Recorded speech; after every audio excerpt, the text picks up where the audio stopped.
ഇവരെ കുറിച്ച് സത്യമായാൽ പോലും അപ്രിയമായത് പറയാൻ പാടില്ല എന്ന് പറയും. പക്ഷേ കഴിഞ്ഞ ദിവസം മാണിക്കുഞ്ഞിന് ശത്രുക്കൾ ആരെങ്കിലും ഉണ്ടോയെന്ന് സാറ് ചോദിച്ചപ്പോൾ ഞാൻ ഒരാളെ വിട്ടുപോയി. ശത്രു എന്ന് പറഞ്ഞുകൂടാ, വിരോധമുള്ള ആള്. ആരായാള്? നേരായ ബന്ധത്തിലല്ലാത്തൊരു മകൻ മാണിക്കുഞ്ഞിനുണ്ട്, മോനിച്ചൻ. വേലക്കാരിയാണെങ്കിലും അമ്മിണി സുന്ദരിയായിരുന്നു. മാണിക്കുഞ്ഞ് അന്ന് ചെറുപ്പം. എപ്പോഴോ നിയന്ത്രണം വിട്ട ആ ബന്ധത്തിൽ അമ്മിണി ഗർഭിണിയായി. വീട്ടുകാരും നാട്ടുകാരും അറിഞ്ഞ് അമ്മിണി വീടിന് പുറത്ത്. അവളൊരു കുഞ്ഞിനെ പ്രസവിച്ചു. അതാണ് മോനിച്ചൻ. മോനിച്ചനിപ്പോ എവിടെയുണ്ട്? അമ്മിണിയുടെ മരണശേഷം മോനിച്ചൊരു റേഷൻ കടയൊക്കെ തുടങ്ങി. എന്നിട്ട് മാണിക്കുഞ്ഞ് മരിക്കുന്നതിന് കുറച്ചുനാൾ മുമ്പ് മോനിച്ചനും മാണിക്കുഞ്ഞും പള്ളിയിൽ വെച്ച് എന്തോ ഒന്ന് രണ്ട് പറഞ്ഞ് വഴക്കായി. അതിന്റെ പേരിൽ മാണിക്കുഞ്ഞ് മോനിച്ചനെ ഏതോ കള്ളക്കേസ് കുടുക്കി. പോലീസുകാർ മോനിച്ചനെ കണക്കിന് തല്ലും ചെയ്തു. അന്നവൻ അതിന് പകരം ചോദിക്കുന്നു പറഞ്ഞിരുന്നു. ഈ മോനിച്ചനിപ്പോഴും നാട്ടിലുണ്ടോ? ഉണ്ട്.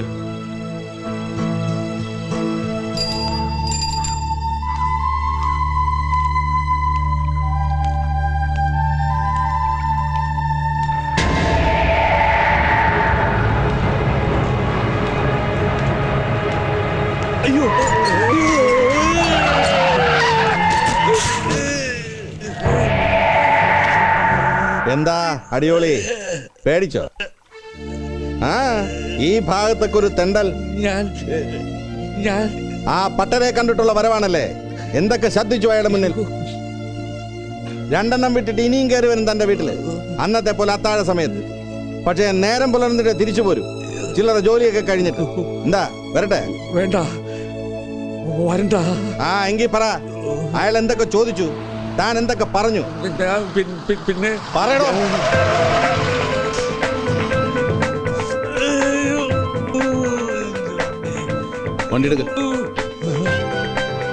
വണ്ടി എടുക്ക് സത്യദാസേ.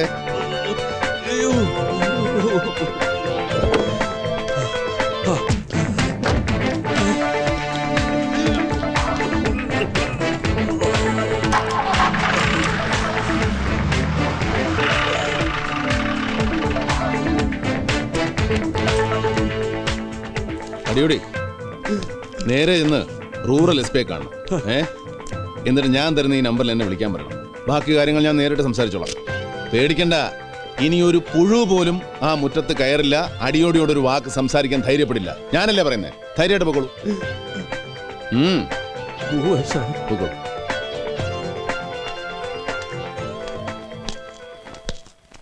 സ്വാമിയെ നിന്നെ അങ്ങനെ അങ്ങ് പോയാലോ? ഇനി പോവല്ലോ.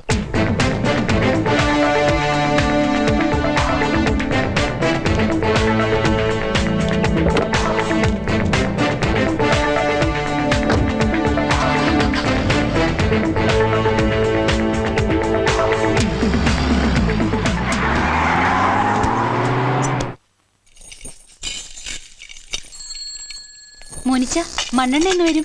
നാളെ വരും തങ്കമ്മേ, അല്ലെങ്കിൽ മറ്റന്നാ.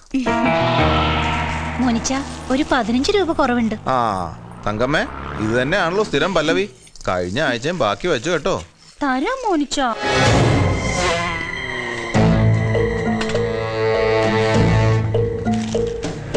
മോനിച്ച ആരാ?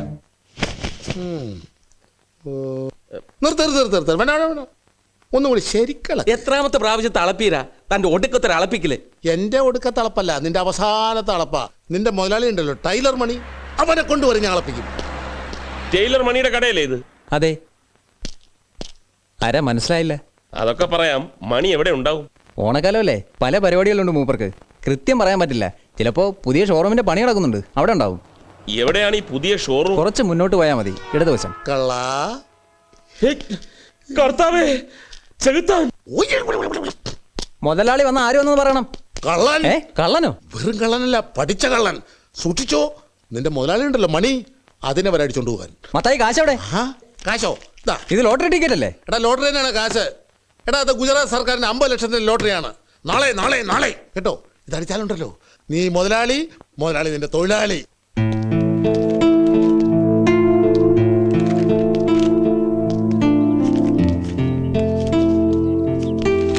സാറിന് ഇപ്പൊ തോന്നിയ സംശയം അന്നും ചിലർക്ക് തോന്നിയിരുന്നു. സമ്പന്നന് നാട്ടിലെ പ്രമാണിമായ മാണിക്കുഞ്ഞ് ഒരു സുപ്രഭാതത്തിൽ കൊല്ലപ്പെട്ടതായി വാർത്ത വരുന്നു. ആ മനുഷ്യനോട് എനിക്ക് വിരോധമുണ്ടെന്നുള്ളത് രഹസ്യമല്ല. ന്യായമായും സംശയം എന്നിലേക്കും തിരിയും. അന്നതുണ്ടായി. അടുത്ത ദിവസത്തെ പേപ്പറുകളിൽ ആ സംശയം ന്യൂസായി വന്നു.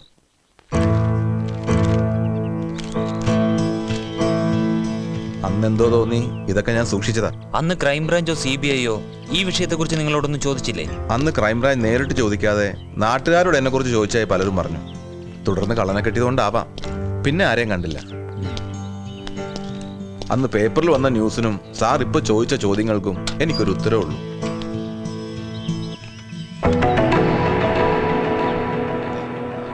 നാദാമംഗലം പൗരമുന്നണിയുടെ ആഭിമുഖ്യത്തിൽ ഓണാഘോഷത്തിന്റെ ഭാഗമായി നടത്തപ്പെടുന്ന കൂട്ടയോട്ടത്തിലേക്ക് എല്ലാവരെയും ഞാൻ വിനീതമായി സ്വാഗതം ചെയ്തുകൊള്ളുന്നു.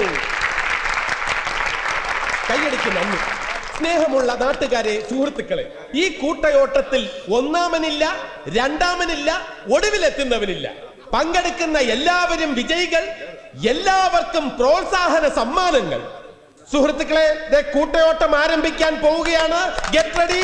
1 2 3 4 സ്റ്റാർട്ട്. കൈയടിക്കൂ.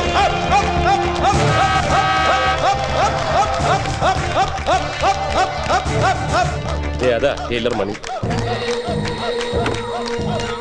നാദാമംഗലം പൗരമുന്നണിയുടെ ആഭിമുഖ്യത്തിൽ ഓണാഘോഷത്തിന്റെ ഭാഗമായി ടൈലർ മണിയുടെ നേതൃത്വത്തിൽ നടത്തപ്പെടുന്ന കൂട്ടയോട്ട മത്സരമാണ് ഇവിടെ നടന്നുകൊണ്ടിരിക്കുന്നത്. കൈയടിച്ച് ഈ കൂട്ടയോട്ട മത്സരത്തെ ടൈലർ മണി. നമസ്കാരം സാർ. പൗരമുന്നണിയൊക്കെ ഇപ്പോഴും ഉണ്ടോ? ഉണ്ട് സാർ. അതിന്റെ ഭാഗമായിട്ടാണ് ഈ ഓണാഘോഷവും കൂട്ടയോട്ടവും ഒക്കെ. അതെ, മണിയോട് ഒന്ന് രണ്ട് കാര്യങ്ങൾ സംസാരിക്കാനുണ്ട്. ഒന്ന് അകത്തോട്ട് കയറാം. ശരി സാർ. സാറിനെ കുറിച്ച് ഒരുപാട് കേട്ടിട്ടുണ്ടെങ്കിൽ നേരിട്ട് കാണുന്നത് ഇത് ആദ്യമായിട്ടാണ്. എന്താ സാർ സംസാരിക്കാനുണ്ടെന്ന് പറഞ്ഞത്? മണി ഫ്രീ ആണോ? ഈ കൂട്ടയോട്ടം കഴിഞ്ഞാൽ ഒരു 7 മണിയോടെ ഞാൻ ഫ്രീ ആവും. സാർ എവിടെയാ ഉള്ളതെന്ന് വെച്ചാൽ ഞാൻ വന്ന് കണ്ടോളാം. അത് വേണ്ട, മണി എവിടെ ഉണ്ടാവും പറഞ്ഞാൽ മതി, ഞങ്ങൾ വന്ന് കണ്ടോളാം. പഴയ കടയുടെ അല്പം മാറി ഒരു ഷോറൂം. അറിയാം, ഞാൻ അവിടെ പോയിരുന്നു. ശരിക്കും പറഞ്ഞാൽ അവിടെ നിന്നാണ് മണിയുടെ തുടക്കം. ടൈലറിംഗ് ഷോപ്പായിരുന്നു, പിന്നെ ടെക്സ്റ്റൈൽ ഷോപ്പാക്കി മാറ്റിയെന്ന് മാത്രം. ഇപ്പൊ ടൈലറിംഗ് ഇല്ലേ? ഉണ്ട് സാർ. ടെക്സ്റ്റൈൽസിന്റെ ബാക്കിലുള്ള കെട്ടിടത്തിലോട്ട് മാറ്റിയിരിക്കുക. അപ്പൊ ശരി, കൂട്ടയോട്ടം നടക്കട്ടെ. രാത്രി 10 മണി. സാർ, ഒരു സമ്മാനദാനം നടത്താൻ സമയം ഉണ്ടാവും. അതൊക്കെ മണിയാൻ കൊടുത്താൽ മതി. ആ ഗണേഷ്. ആ ഓക്കെ.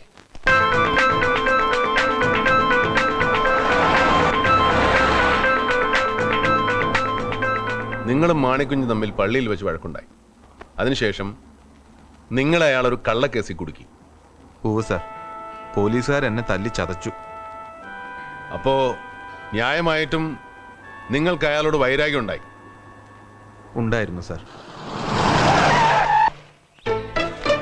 തന്നോട് കടുത്ത വിരോധമുള്ള ഒരാൾക്ക് മാണിക്കുഞ്ഞ് ഇതുപോലുള്ള ചെക്ക്, അതും ബ്ലാങ്ക് ചെക്ക്, ഇനി ഏത് രീതിയിലായാലും കൊടുക്കൂ?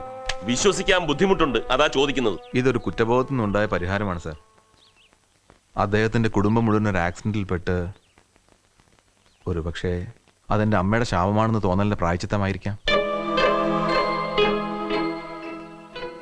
ഒരിക്കലും ഒരു അവകാശവും പറഞ്ഞ് ഞാൻ അവിടെ പോയിട്ടില്ല.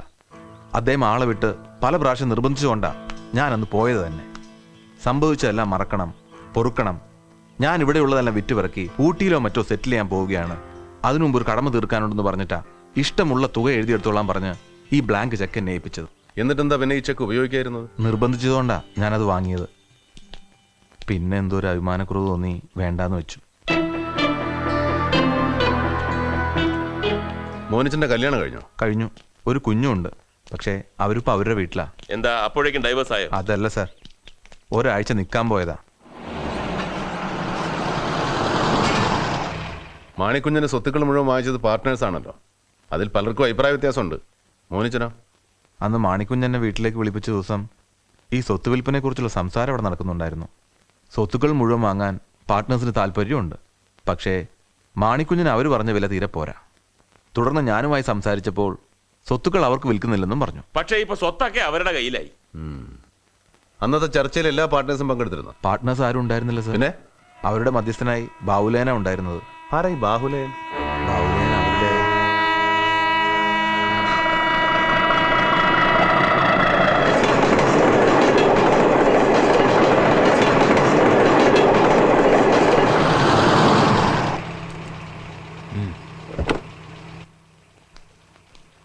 ശരി സാർ. ശരി.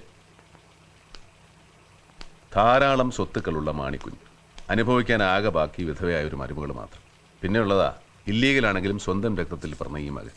ബ്ലാങ്ക് ചെക്കിന് പകരം എന്തെങ്കിലും സ്വത്ത് എഴുതി വെച്ചുകൂടായിരുന്നോ? അതിപ്പോ സ്വത്താവുമ്പം മകൻ സ്വീകരിച്ചെങ്കിലോ? ചെക്കായതുകൊണ്ടല്ലേ അഭിമാനക്കുറവുണ്ടായത്. അച്ഛൻ ചെക്ക് വെച്ചതാണോ മകൻ അച്ഛനിട്ട് ചെക്ക് വെച്ചതാണോ ആർക്കറിയാം സാർ.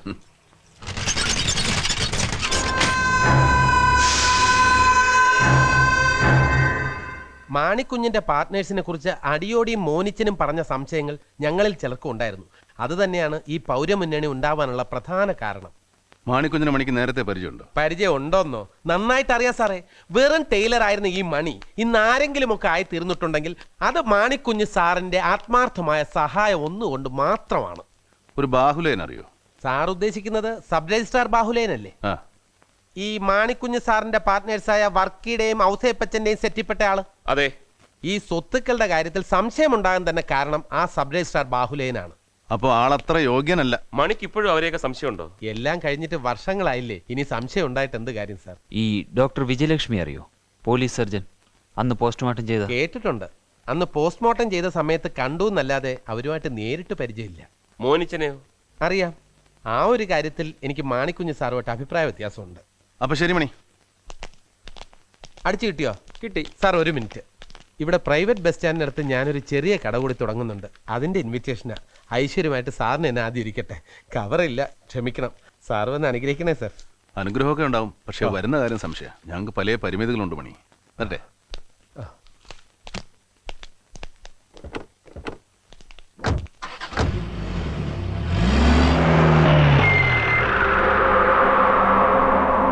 നമസ്കാരം സാർ.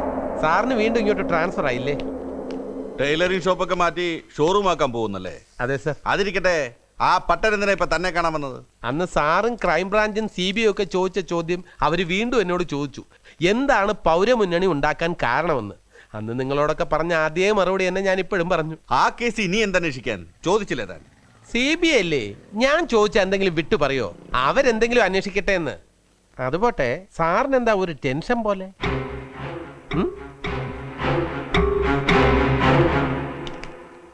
ഇതുവരെയുള്ള നമ്മുടെ അന്വേഷണത്തിൽ പ്രത്യക്ഷമായോ പരോക്ഷമായോ ഒറ്റയ്ക്കോ കൂട്ടമായോ ആരെയൊക്കെ സംശയിക്കാം?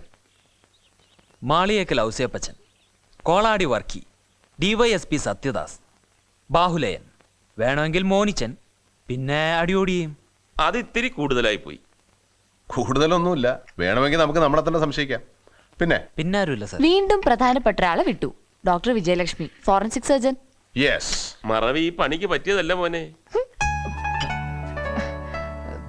മരിക്കുന്നതിന് മുമ്പ് മാണിക്കുഞ്ഞ് പാർട്ട്നേഴ്സുമായി നടത്തിയെന്ന് പറയുന്ന ഇടപാടുകൾ എന്തൊക്കെയാണെന്ന് അന്വേഷിക്കണം. നമ്മുടെ അമ്പിസാമയ്ക്ക് നാദാമംഗലം രജിസ്ട്രാർ ഓഫീസിൽ പരിചയക്കാരുണ്ടാവും. ഫുൾ ഡീറ്റെയിൽസ് കിട്ടണം. കറക്റ്റ് ചെയ്യാം സാർ. നമുക്ക് മിസ്റ്റർ നായരെ ഒന്ന് വിളിക്കണം. ഇതുവരെ ഉണ്ടായ ഡെവലപ്മെന്റ്സ് അദ്ദേഹത്തെ ഒന്ന് അറിയിക്കണ്ടേ? സാർ,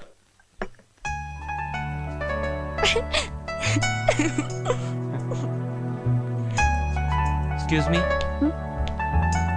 ദയവേത് സാറിന്റെ മുമ്പിൽ വെച്ച് ഇനി ഇതുപോലെ പറയരുത്. അതിന് ഞാൻ നുണയൊന്നും പറഞ്ഞില്ലല്ലോ. സത്യവും പറയരുത്. എന്റെ കോൺഫിഡൻസ് ആകെ പോവും. ശരി, പറയില്ല. Thank you. എന്നാലും ഇങ്ങനെ മറക്കാൻ പാടില്ലല്ലോ. എനിക്ക് ഇവിടെ വരുമ്പോ മാത്രമായി മറവി.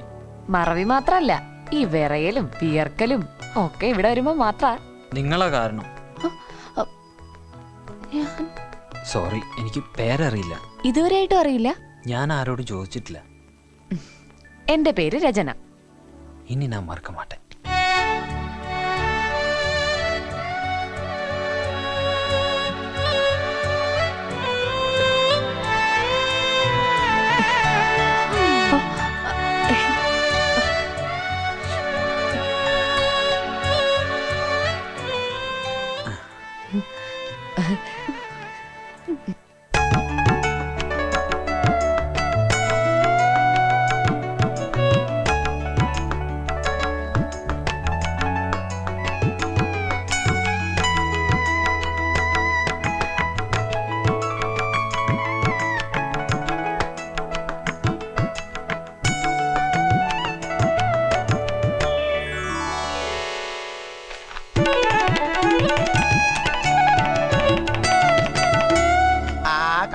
ഗംഗയുടെ കരയിൽ ഇയാളുടെ പേരെന്താ പറഞ്ഞത്? വെണ്ടർ കൃഷ്ണൻ. വെറും വെണ്ടറല്ല, ചെറുശ്ശേരി വെണ്ടർ കൃഷ്ണൻ. ഇവൻ അറിയാത്ത ഒറ്റ രജിസ്റ്റർ ഓഫീസും കേരളത്തിലുണ്ടാവില്ല. അതെ, വെണ്ടർമാരുടെ അസോസിയേഷൻ മെമ്പറാണ്. അയ്യോ, വെറും മെമ്പർ അല്ല, സെക്രട്ടറി. മിസ്റ്റർ വെണ്ടയ്ക്ക കൃഷ്ണൻ. വെണ്ടയ്ക്ക അല്ല, vendor Krishnan. Sorry, vendor Krishnan. Nadamangalam register ഓഫീസിലൊക്കെ ഏർപ്പാടാക്കിയിട്ടുണ്ടല്ലോ. അവസാനം നമ്മൾ ചെല്ലുമ്പോൾ അമ്മ കൈമലർത്തുവോ? നോ, ഒക്കെ റെഡി. ഹലോ, അവിടെ ഇരുന്ന് പറഞ്ഞാൽ മതി. നമ്മൾ ചെല്ലുമ്പോ ലത്തീഫ് ചോദിച്ച കാര്യങ്ങളൊക്കെ റെഡിയാക്കി വെച്ചിട്ടുണ്ട്.